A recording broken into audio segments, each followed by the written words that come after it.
হযরত আবু হুরায়রা রাদিয়াল্লাহু তাআলা আনহু হতে বর্ণিত, নবী করিম সাল্লাল্লাহু আলাইহি ওয়াসাল্লাম বলেছেন, কোরআন কিয়ামত দিবসে হাজির হয়ে বলবে, হে আমার প্রভু, একে কোরআনের বাহক কে অলংকার পরিয়ে দিন। তারপর তাকে সম্মান ও মর্যাদার মুকুট পরানো হবে। সে আবার বলবে, হে আমার প্রভু, তাকে আরও পোশাক দিন। সুতরাং তাকে মর্যাদার পোশাক পরানো হবে।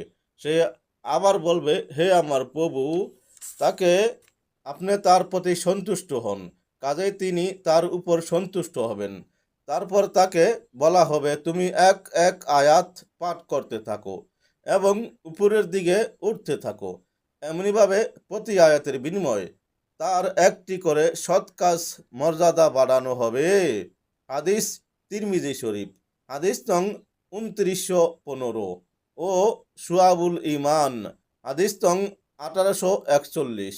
তাই আসুন আমরাও কোরআন তেলাওয়াত করি, আল্লাহর রহমতে ভরপুর থাকি।